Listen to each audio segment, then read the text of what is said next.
कुमारिकाओं के कात्यायनी पूजन के प्रसंग में श्रीमद् वल्लभाचार्य महाप्रभु जी ने बहुत प्यारी बात कही है।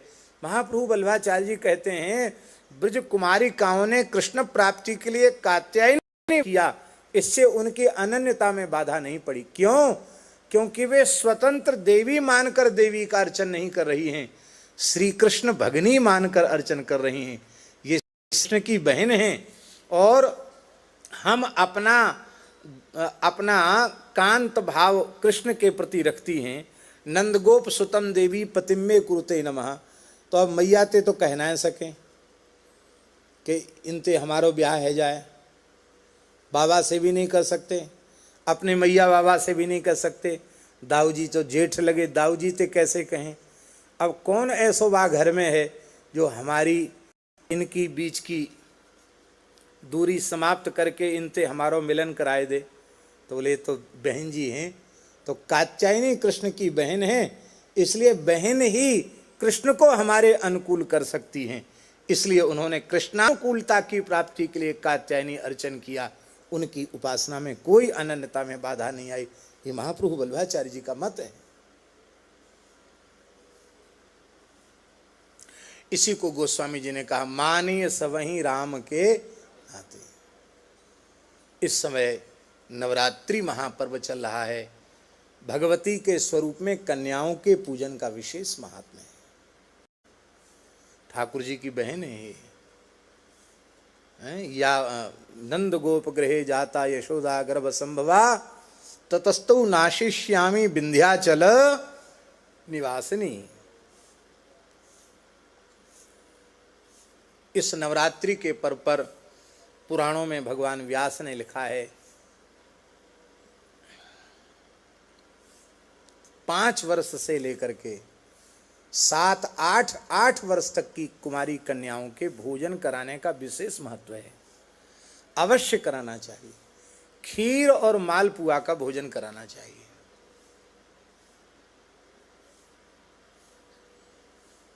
अब सुन लो, संसार चक्र से छूटकर भगवत प्रेम प्राप्त करने की इच्छा हो, मोक्ष प्राप्त करने की इच्छा हो, तो विप्र कुल की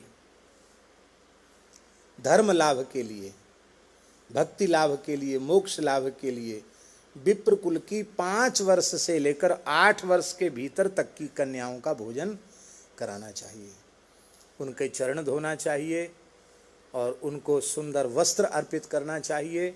उनके मस्तक पर लाल चंदन से तिलक, अक्षत का तिलक करना चाहिए और उनको तृप्तिपूर्वक भोजन करा के दक्षिणा देनी चाहिए।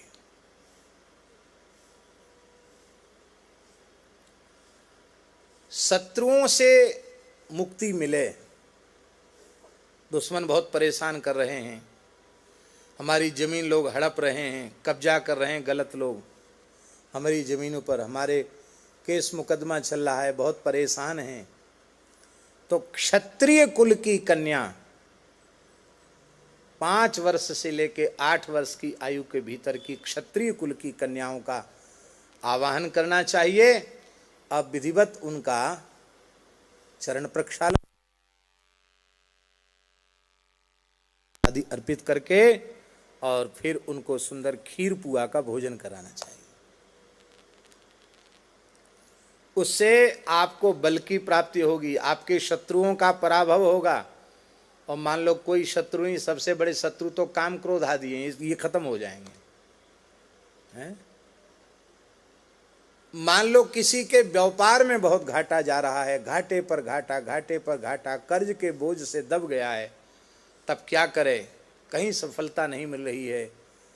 तब शास्त्र में लिखा है, हम मन से नहीं करें, भगवान व्यास की ही वाणी आपको सुना रहे हैं। तो वैश्य वर्ण की कन्या 5 वर्ष से लेके 8 वर्ष की आयु के भीतर की वैश्य जाति की कन्याओं का आवाहन करे और आवाहन करके उनके चरणों का प्रक्षालन करके उनके मस्तक पर चंदन, लाल चंदन, अक्षत अर्पित करके, वस्त्र पहना करके उनको भोजन करा के, खीर पुआ सब जगह है, खीर पुआ का भोजन करा के और उनको दक्षिणा अर्पित करनी चाहिए। इससे कर्ज उतर जाएगा और महालक्ष्मी भगवती की विशेष कृपा प्राप्त हो जाएगी और शरीर में आधी व्याधि है, कमर का दर्द, घुटने का दर्द, यूँ परेशानी वो परेशानी, तकलीफ है, ठीक ही नहीं हो रहे हैं, क्या करें, बड़े परेशान हैं, सुख नहीं है, दैहिक सुख नहीं है, परिवार में कलह क्लेश और अशांति बनी हुई है, तो चतुर्थ वर्ण की कन्या, शूद्र वर्ण की कन्या, इन कन्याओं को आदर पूर्वक निमंत्रित करना चाहिए और निमंत्रित करके इनके भी चरण धोना चाहिए, इनके मस्तक पर चंदन लगाना चाहिए, वस्त्र देकर सुंदर भोजन करा के भगवती का स्वरूप मानकर इनसे कष्ट निवृत्ति की प्रार्थना करनी चाहिए। महाराज, असाध्य से साध्य रोग समाप्त हो जाते हैं और परिवार का कलह क्लेश तत्काल समाप्त हो जाता है। श्रद्धा पूर्वक आप करके देख लो।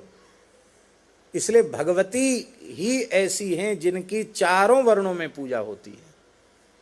विद्या समस्ता स्तव देवी वेदा स्त्रिय समस्ता सकला जगत्सु त्वयैकया पूरित मंबयी तत्काते स्तुतिस्तव्य परा परोक्ति। आज हमारे मन में ये भाव आ रहा था। सवेरे सवेरे जब सरोवर में गोता लगा रहे थे तब हमारे मन में आ रहा था कि अब हम यहाँ हैं तो कम से कम एक दिन ब्राह्मण कुल की कन्याएं नौ निमंत्रित की जाएं, एक दिन क्षत्रिय कुल की कन्याएं, एक दिन वैश्य कुल की और एक दिन चतुर्थ वर्ण की कन्याओं को 5 से 8 के बीच को उनके सुंदर मथुरा से जाके सुंदर उनकी लहंगा चुनरी लेके आओ और बढ़िया उनको सुंदर खीर पुआ खिलाओ। रसोई यहाँ बनी रही है और उनका सबका सर्वविध कल्याण हो, भगवान के चरणों में प्रेम हो, इस भाव से यहाँ भी एक ऐसा अनुष्ठान हो जाए तो बहुत अच्छा है। और भी जो लोग अपने घरों पे करना चाहें वो कर सकते हैं। आज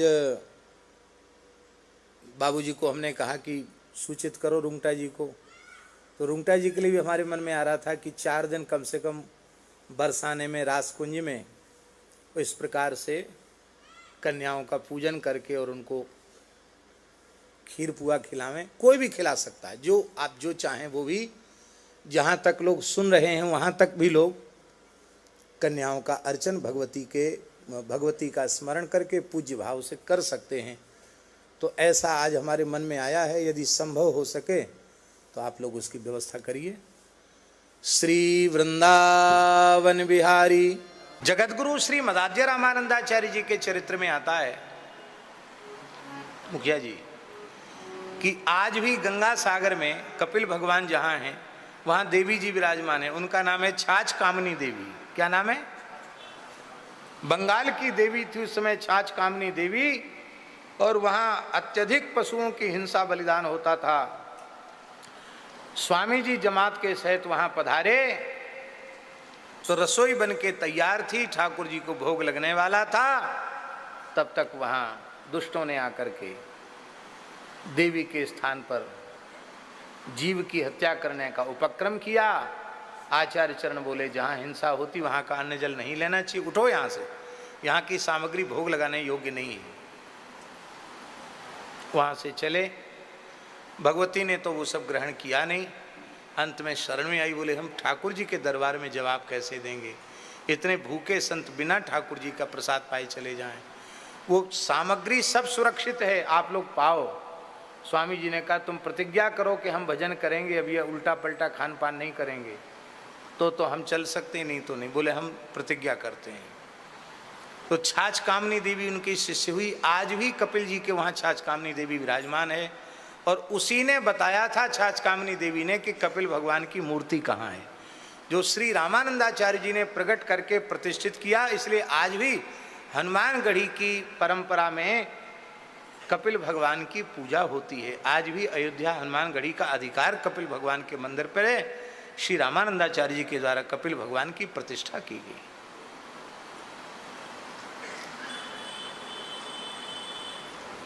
निपट नरहरिया नंद के करदाता दुर्गा भई, निपट नरहरिया नंद के करदाता दुर्गा भई, घर घर लकड़ी ना ही शक्ति को सदन उदारे, शक्त भक्त सो बोल दिन ही प्रति बरही डारे। नाभाजी ने लिखा है। नरहरानंद जी की जमात प्रयाग में अलोपी बाग में पड़ी थी।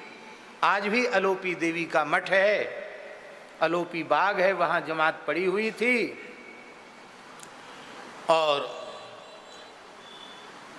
चातुर्मास से चल रहा था। वर्षा में लकड़ी समाप्त हो गई, ठाकुर जी की रसोई कैसे बने। तो श्री नरहरियानंदाचार्य जी बोले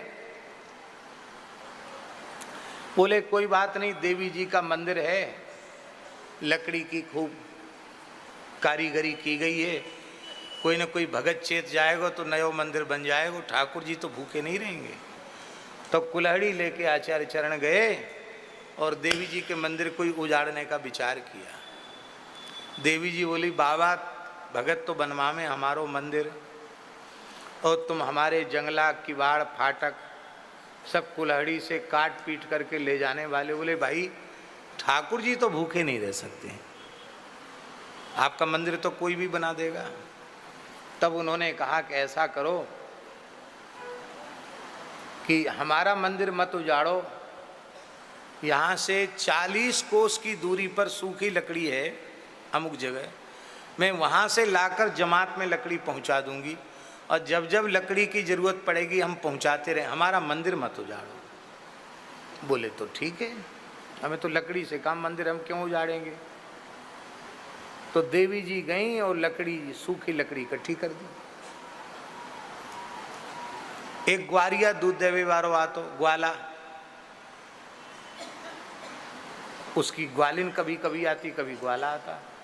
तो ग्वालिन दूध देने आई तो उसने कहा कि बाबा जी कल तक तो तुम्हारे यहाँ लकड़ी की चर्चा हो रही थी, लकड़ी नहीं है, और पानी इतना बरस रहा है, लकड़ी कहीं मिलती नहीं है, और इतनी लकड़ी कहाँ से आ गई।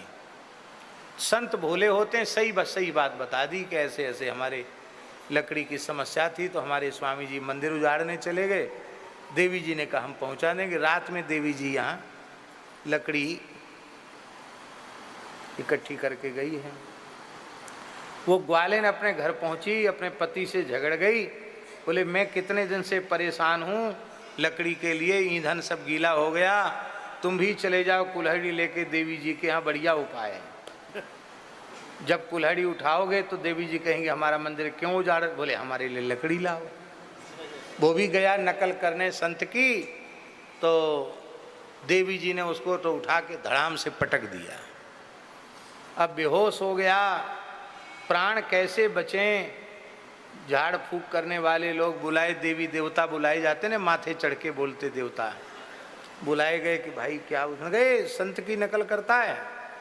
अब प्रायश्चित यही है कि जब तक जमात पड़ी रहे इसके परिवार को लकड़ी की सेवा करनी पड़ेगी, नहीं तो इसका सर्वनाश कर दूंगा। तो इसी को नाभाजी ने लिखा, बदले की बेगार मूड बाके सिर डारे।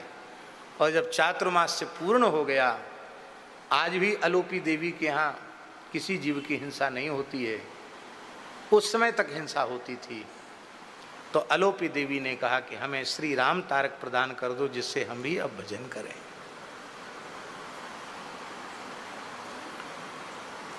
जम्मू कश्मीर में वैष्णव देवी हैं। वैष्णव देवी के इतिहास में आता है कि श्री कृष्णदास पैहारी जी महाराज की जमात, जिन्होंने गलता पीठ की स्थापना की, श्री कृष्णदास पैहारी जी महाराज की जमात बाल गंगा पर पड़ी थी, और वहीं लोगों ने आकर देवी के नाम पर जीव हिंसा किया। तो आप छोड़ छाड़ करके रसोई ठाकुर जी की संतों के सहित वहाँ से चल पड़े। तो भगवती ने कन्या के रूप में आकर के रोका कि मत जाओ, आप लोग भूखे यहाँ से मत जाओ। बोले तुम इतना हट क्यों कर रही हो, तुम कौन हो। बोले मैं यहाँ की अधिष्ठात्री शक्ति देवी हूँ। गुफा में 3 पिंडों के रूप में हमारी उपस्थिति है, महाकाली, महालक्ष्मी, महासरस्वती के रूप में हम यहाँ विराजमान हैं। आपने कहा कि तुम किसी रूप में विराजमान हो, हम लोग यहाँ से अन्न जल नहीं ले सकते। तब उन्होंने कहा कि हमको मंत्र देकर वैष्णव बना दो, तब हम कह देंगे और सब काम ठीक हो जाएगा, हमारे मंदिर की सेवा पूजा की पद्धति भी बदल जाएगी। आपने श्री राम तारक मंत्र सुनाया और देवी को कहा वैष्णवी देवी, तब से वो वैष्णवी देवी, नहीं तो केवल देवी जी थी, वैष्णवी देवी प्रसिद्ध हो गई। आज भी वहाँ खाक चौक है, अभी भी पैहारी जी के शालिग्राम जी वहाँ रखे हुए हैं, और इस इतिहास को आज भी वहाँ लोग बताते हैं वैष्णव देवी में। और भी कितने, नाभाजी ने लड्डू भगत जी का चरित्र लिखा है, भरत प्रसंग ज्यों कालिका त्यों लड्डू देख तन में तई, निपट नर हरियानंद के करदाता दुर्गा गई।